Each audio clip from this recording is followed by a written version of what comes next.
Michy Batshuayi a prolongé son contrat jusqu'en 2020 avec l'Olympique de Marseille alors qu'il était lié jusqu'en 2019, plus 1 an. Quant à Mendy, il a signé 2 ans de plus jusqu'en 2019. Fabrice, qu'est-ce que tu retires de cette nouvelle ? On va pas se cacher, c'est d'abord une revalorisation commerciale. Hein. C'est parce que tu as besoin, un gars comme Mendy par exemple, et un gars comme Batshuayi aussi, c'est des fortes valeurs. Et je pense que sportivement, c'était intéressant de les prolonger, mais il n'y avait pas urgence pour Batshuayi par exemple. Mais c'est clair que tu es obligé de le revaloriser un petit peu vu ses performances. Et en même temps, tu es obligé de te mettre à un certain niveau, sachant que c'est un joueur, je pense, Batshuayi, plus que Mendy encore, que tu risques de vendre dès la saison prochaine. Fauzi, c'est ton point de vue aussi. On les refait signer pour mieux les vendre, c'est ça Oui, on a reproché à cette direction-là de ne pas avoir prolongé à temps les joueurs qui ont été vendus, notamment ceux qui sont partis libres, Ayou notamment, et Gignac, et le Mandanda bientôt, et Nkoulou bientôt. Et Taïwa, dans 6 mois, bon, Taïwa c'était autre chose, mais on leur a reproché. Aujourd'hui, ils prolongent ces joueurs-là, cette valeur marchande-là, mais en même temps, comme disait René et comme vous disiez tous, attention à l'écran de fumée, il ne faut pas non plus nous enfumer avec des prolongations, et voilà, attention, il ne faut pas être naïf. Romain, est-ce que les cas Mendy et Batshuayi sont exactement les mêmes, d'après toi ? Ils ont le même conseiller déjà, donc je me demande, il a dû s'écarter au moment de la photo. On voyait que Vincent Labrune tout sourire. Je pense qu'il y avait son agent, mais bizarrement on l'a pas laissé sur le cadre. D'ailleurs, il était dans le journal de l'équipe, le top 30 qui font le foot français. On l'a mis dedans. On disait que c'était le directeur sportif officieux de l'OM. Voilà, c'était glissé voilà, pour que l'idée germe un peu dans la tête des gens. Je pense que voilà. Après, les joueurs qu'il a à l'OM, on en parle, c'est Maïssa Ndiaye. Les joueurs qu'il a à l'OM, c'est pas ceux qui sont les plus mauvais depuis les saisons. Bien sûr, c'est très bien. Mais quand il y avait un autre agent qui était dans pareille situation, même moins importante, non mais tout à fait. En l'occurrence Jean-Pierre Bernès, tout le monde criait au diable et apparemment c'était quelque chose de nocif et qui allait couler le club à la perte. Bon.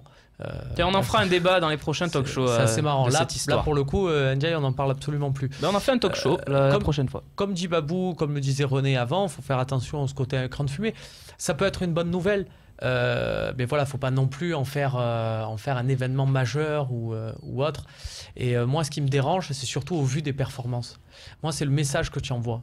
Moi, ça me dérange parce que c'est comme si, voilà, c'est un enfant qui a avertissement à son conseil de classe et à qui on offre quand même un super cadeau à Noël. Donc moi, ça me dérange dans le sens où, voilà, pour moi, Mendy et Batshuayi, ils ne sont pas au top. Si tu les prolonges quand même, c'est que le financier passe au-dessus du sportif. Ce qui compte, c'est les vendre et tout. Et on reproche souvent aux footballeurs, on dit que ce qui ne va pas dans leur famille, c'est que c'est eux qui payent leurs parents, c'est eux qui subviennent aux besoins de toute la famille. Donc du coup, on ne peut plus rien leur dire. Là, dans un club, si le joueur... tu es dépendant de sa vente et donc tu articules toute ta stratégie autour de la vente de joueurs. Derrière, les joueurs, ils font ce qu'ils veulent et la Brune ne leur dira jamais rien. Moi, je veux rebondir sur les agents, s'il te plaît, Romain, parce que je veux rebondir sur les agents. Les agents, c'est ceux qui vont te rapporter de l'argent ou pas. La Brune, il n'est pas bête. Rapporter de l'argent à qui ? Au club. Au club. Il ne faut pas faire des erreurs comme on fait par exemple certains clubs qui ont des joueurs à valeur marchande à 15 millions et qu'ils ont laissé le joueur sortir du groupe Mendes pour aller avec un petit agent français. Donc celui-là, il ne va pas te ramener 15 ou 20 millions. Par contre, le groupe Mendes va aller te les chercher. Donc l'importance des agents, l'importance de ne pas laisser un joueur comme Michy Batshuayi avec un dit entre guillemets petit agent qui ne peut pas aller chercher 20 millions d'euros. Parce que c'est l'agent qui fait le boulot, qu'on le veuille ou pas. Parce que même pour Mandanda, il n'y a aucun club qui est venu. Il a été proposé partout. Ce pas des clubs qui sont venus parce qu'il n'a rien, Mandanda. Il n'y a aucune proposition de personne. Donc il a été proposé parce que c'est comme un peu Imboula l'année dernière. Il a été proposé un peu partout. Là où le club pouvait tirer un peu d'argent. Là, la Brune sait faire avec certains agents, des gros agents, des grosses compagnies, pas des agents français qui font, je le répète, de l'artisanal, du travail artisanal. C'est pas intéressant pour les clubs. Comme Marseille, de laisser faire des petits agents sur des dossiers comme Michy, Mendy ou même Mandanda. Ah oui, bon, après, je parle pas de Romao qui partira libre et puis voilà quoi. Là, je critique pas du tout la performance de l'agent en question, voilà, mais c'est Ndiaye qui fait sûrement du très bon boulot et les résultats qu'il a avec les joueurs qu'il a parlent pour lui. Je dis juste que on a diabolisé certaines méthodes il y a quelques années à l'Olympique de Marseille avec certaines personnes. Et puis maintenant, ça devient, plus personne ne s'offusque, plus personne n'est choqué, alors que c'était exactement les mêmes faits il y a quelques années avec d'autres personnes. Et là, du coup, c'était quelque chose, il fallait à peine en parler parce que, voilà, on s'exposait à de graves menaces, à de terribles représailles. Oui, c'était la mafia. Mais je comprends ce que tu veux dire. Et là, c'est exactement la même chose, mais c'est pas la mafia. Voilà, c'est bizarre. Non, mais tu as tout à fait raison. Il y a deux poids, deux mesures. Mais en ce qui concerne Bernès, il voulait faire ce qu'il a fait à Saint-Etienne ou ailleurs, avec Marseille. Et là où la Brune a été bon, c'est que le mec, il te fait croire qu'il te fait gagner de l'argent. En réalité, c'est lui qui en gagne de l'argent. Et toi, tu sors trop d'argent pour un joueur qui n'a pas de valeur. Ça doit être sûrement le cas de Messa Ndiaye. Je pense que Messa Ndiaye, s'il fait ce métier, et il est sûrement très fort, je reviens, je le critique absolument pas, mais s'il fait ce métier, c'est à mon avis, c'est pour avoir une bonne rémunération et pas pour venir en aide à l'Olympique de Marseille, le club qui le fait rêver depuis qu'il est petit. Mais c'est pour ça que moi j'ai critiqué quand il a fait rentrer Doyen dans le club, parce qu'on n'est pas assez gros pour Doyen, la Brune. Mais quelque part, pourquoi il a fait ça? Son raisonnement, c'est quoi? C'est parce que c'était les seuls à aller te chercher des 15, des 20 millions d'euros. Les autres ne sont pas capables, les petits agents. Surtout les agents français, ils font que du travail artisanal. René, Ils sont pas capables. ton point de vue, toi, sur ces prolongations? Je peux avoir un petit peu de temps pour expliquer. Mais tu sais que tu as tout le temps qu'il Voilà, te faut, René, alors, ici. moi, j'en ai plein les couilles d'entendre parler de tous ces agents de merde qui viennent nous faire chier, nous proposer des gens dont on s'en bat les couilles à l'OM. Belle phrase. Alors que si on décide notre cellule de recrutement, dont je ne sais pas à quoi elle sert, on les envoyer au Brésil, en Argentine, tous les côtés, envoie-les tous les dimanches sur les stades de la Méditerranée, quand je pense que... Mais tout simplement, écoute-les, Attends. ces recruteurs. Non, mais pas besoin d'envoyer des recruteurs. Non, mais tu en connais, écoute-moi, tous les deux, on se voit souvent hein, sur les stades. Moi, mon petit-fils était Herbel, lui, il fure un petit peu, il fait comme on dit à Marseille, il fure les stades. Je fure les stades. Voilà, il fure, on se voit souvent. Demande-lui les joueurs qu'on voit jouer Ouais, c'est vrai. sur les stades de Provence, putain de la bonne manière. Mais des phénomènes. Il y a un mec de Herbel où joue mon petit-fils, il vient de signer à Chelsea. Un mec comme Zinedine Michac, un mec, il jouait à Herbel aussi, ils sont allés à la Brune, il dit putain, vis-moi Herbel, il y a un bon mec. L'autre il est venu, il a dit, des comme ça, j'en ai 100. Toulouse, il a dit, eh ben, moi j'en ai pas un. Il l'a pris, et Michac, il est à Toulouse, il fait un malheur. Mais pas besoin d'agent de joueurs. Tu prends simplement des mecs comme ça, là, des prospecteurs, tu n'es pas agent, toi. Non, je suis recruteur, moi. Recruteur. Tu les prends comme ça, tu lui dis maintenant, tu vas aller sur les stades en province. D'abord, je vais économiser des sous de voyage, d'hôtel, et tout le vieillard là, et tu vas me recruter des gens. Alors, mon poteau, je voudrais que tu me dises, est-ce qu'on n'aurait pas du monde. On aurait du beau monde au balcon, je te le dis. Mais nous, on est comme ça. À Marseille, on avait l'habitude. Moi, je me rappelle quand j'étais jeune, on disait il faut des stars. Maintenant, c'est fini ça. À l'époque, il y avait des stars. Maintenant, c'est fini cette histoire. Alors, tous les mecs qui se branlent les couilles dans les bureaux là-bas, soi-disant bureau de recrutement à l'OM, envoie-moi-les sur les stades le dimanche. Moi, je voudrais voir des mecs comme lui de l'OM, mais je les vois pas. Je les vois quand il y a l'OM qui joue. Et ils viennent, on dirait des stars, et puis ils se font bananer chaque fois.